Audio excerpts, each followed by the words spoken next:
Chers frères et sœurs bien-aimés, je vous salue dans le précieux nom de notre Sauveur et Seigneur Jésus-Christ. Réveillez-vous est le titre de notre méditation aujourd'hui. Et le texte retenu est tiré de l'épître de Paul aux Romains, chapitre 13, versets 8 à 14. Nous avons tous tendance à nous endormir. Nous sommes souvent perdus entre le sommeil et le réveil, où nous sommes noyés dans cet état de somnolence sans penser à nous mettre debout et remporter une victoire sur notre chair en la dynamisant. Bien que le sommeil soit naturellement nécessaire à la vie et bon pour le corps humain après une longue journée de travail, le sommeil spirituel, quant à lui, est destructeur. Il conduira vers la mort s'il se prolonge, car celui ou celle qui dort spirituellement est déjà couché avec les morts, avec ceux qui n'ont pas l'espérance de la vie éternelle. Et c'est pour cela que Paul appelle les chrétiens de Rome à la vigilance spirituelle et à la pureté morale. En d'autres mots, ils sont appelés à l'amour du prochain, l'amour mutuel. Il leur dit: ne devez rien à personne si ce n'est de vous aimer les uns les autres. Car celui qui aime les autres a accompli la loi. L'amour ne fait point de mal au prochain. L'amour est donc l'accomplissement de la loi. Cela importe d'autant plus que vous savez en quel temps nous sommes. C'est l'heure de vous réveiller enfin du sommeil, d'après Romains chapitre 13, les versets 8, 10 et 11. Frères et sœurs, ici, Paul voulait leur dire qu'ils avaient besoin de vivre justement, surtout les chrétiens de Rome. Et ne péchez pas, car leur salut est proche, leur délivrance n'est pas trop loin. Il leur a rappelé qu'ils ont un devoir non seulement envers le gouvernement, l'État, mais envers tout le monde. Ils n'appartiennent pas à cet âge sombre qui passe rapidement, mais au nouvel âge de lumière du Christ qui vient juste de naître. Il a comparé, Paul, le vieil âge à la nuit et les nouvelles au jour. Tout comme une personne se réveille si elle reconnaît que le jour est proche, les chrétiens doivent réaliser à quel point le salut est proche et vivre en conséquence. Ils ne doivent pas vivre comme s'il était encore minuit, même si d'autres le font. Les chrétiens doivent se comporter d'une façon honnête envers leurs semblables. Chers amis, l'heure exige que l'on mette de côté toute léthargie, toute indolence, c'est-à-dire le sommeil profond et la paresse, la haine et la jalousie, qui nous empêche d'accomplir notre devoir envers notre prochain qui souffre, victime de violence et d'injustice.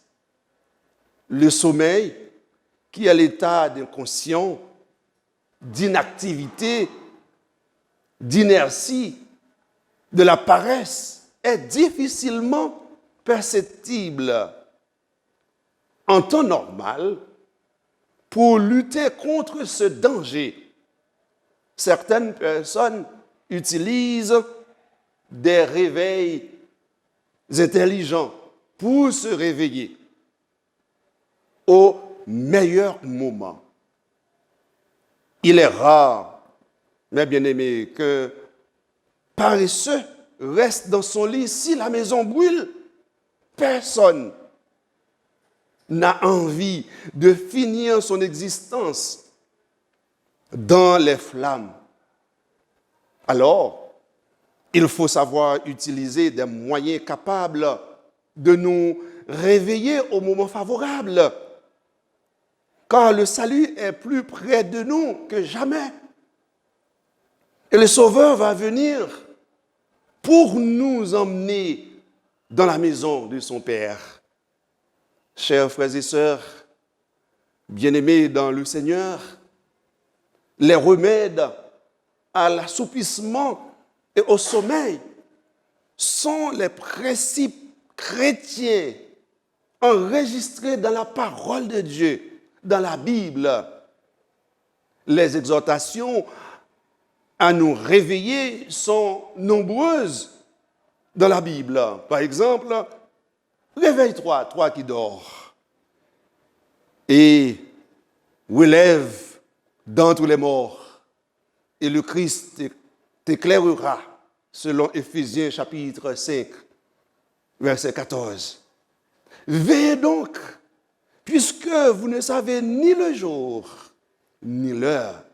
Matthieu chapitre 25, verset 13. Veillez et priez, afin que vous ne tombiez pas en tentation. L'esprit est bien disposé, mais la chair est faible. Marc chapitre 14, verset 38.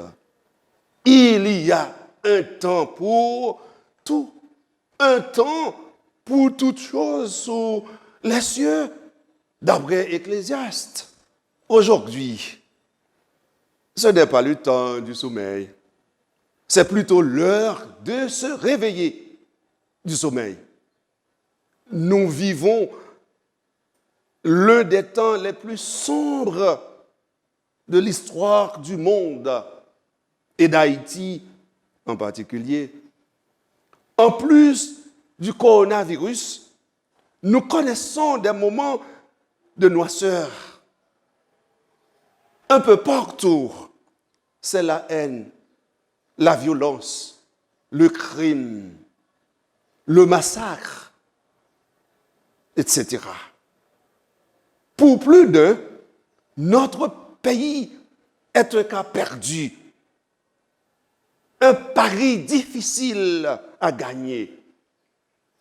Mais si nous nous tournons sincèrement vers notre modèle, le Christ, notre tendre et aimable Sauveur, et si nous prenons les mesures et les dispositions adéquates, le salut d'Haïti est possible, ainsi que notre Église. C'est le temps pour aimer, faire du bien et vivre une vie de sainteté. Aimons-nous les uns les autres, tout en nous pardonnant les uns aux autres. Jésus dit, je vous donne un commandement nouveau. Aimez-vous les uns les autres, comme je vous ai aimé. Aimez-vous les uns les autres. Jean chapitre 14, 13 de préférence, le verset 34. Nous sommes des sœurs et des frères unis par l'amour de Christ. L'amour de Christ nous possède, nous presse. C'est ça notre devise en tant que méthodiste. Notre devise en tant que méthodiste. Nous sommes des chrétiens selon le sentiment de Jésus-Christ. Lui qui a aimé l'Église et a donné sa vie pour elle. Frères et sœurs, n'est-ce pas? Pourquoi avons-nous tant de haine dans notre cœur? Pourquoi y a-t-il tant de divisions parmi nous? Pourquoi? L'apôtre Paul nous exhorte aujourd'hui, comme les chrétiens de Rome, à aimer les uns les autres et à nous dépouiller des œuvres des ténèbres et nous revêtir les âmes de la lumière. Il nous a rappelé aujourd'hui que le chrétien qui a coupé tout lien avec un passé de ténèbres, porteur d'impureté, d'injustice, de méchanceté, d'envie, de jalousie, d'orgueil, du mépris de l'autre, de trahison, des disputes, des querelles, d'homicide, de rivalité, etc., doit nécessairement se revêtir du Seigneur Jésus-Christ et de ses sentiments porteurs de paix, d'unité, de justice, d'amour. Cela revient à aimer comme lui-même nous a aimés. Cet amour demande une lutte continuelle contre l'égoïsme qui est en nous. Cette obligation d'aimer, mes chers amis, frères et sœurs, est la seule dette qui ne sera jamais réglée. Et pourquoi?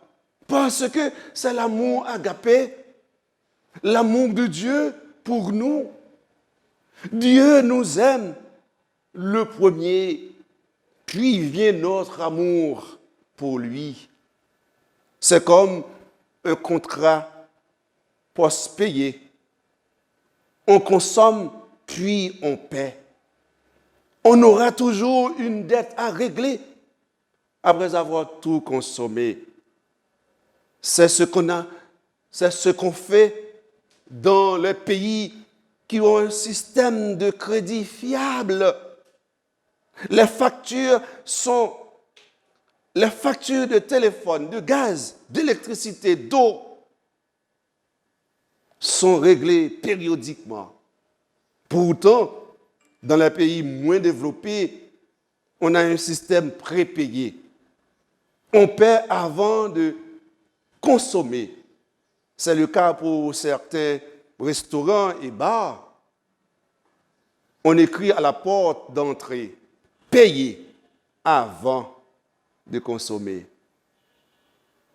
Aucun chrétien ne pourra jamais dire « J'ai entièrement payé ma dette envers mon voisin et je ne lui dois rien et rien, car la dette de l'amour est celle que nous devrons toujours.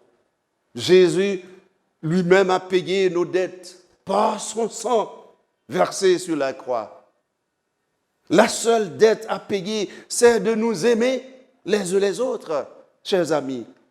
En dépit de nos différences, nous sommes appelés à aimer notre prochain, qui n'est pas forcément un chrétien. L'amour considère toujours les autres et veut préserver et approfondir la communion avec eux. Seul Jésus a montré un amour parfait et a accompli la loi de Dieu de la manière que Dieu l'avait prévue. Pour vivre justement, nous devons être pleinement conscients de l'époque dans laquelle nous vivons et être bien conscients de la vraie situation. Dieu nous a maintenant enlevés de la nuit du péché et nous a fait entrer dans le nouveau jour avec le Christ. Ne faisons pas les choses qui appartiennent à la nuit. Nous sommes maintenant plus loin sur le chemin du salut. Nous devons vivre à la lumière de ce salut et nous sommes engagés par la parole de Dieu à abandonner nos voies de péché. Frères et sœurs, ce monde de ténèbres prendra bientôt fin. Le nouvel âge apporte la lumière. Nous devrions arrêter de vivre pour nous-mêmes et nous devons rester debout pour attendre le retour du Seigneur Jésus. Parce que cela peut avoir lieu à tout moment. Nous devons toujours être prêts en restant éveillés et en regardant. Dans ce cas, chaque jour peut être notre dernier sur terre. La façon dont nous vivons maintenant est donc une question importante et urgente pour nous tous. C'est notre leçon pour aujourd'hui. On a demandé une fois à John Wesley ce qu'il ferait s'il savait que Jésus reviendrait la semaine prochaine. Il sortit son journal, parcourut attentivement sa liste d'engagements, puis ferma son journal. Puis, mes bien-aimés, il a répondu, « Je devrais suivre les plans que j'ai déjà faits.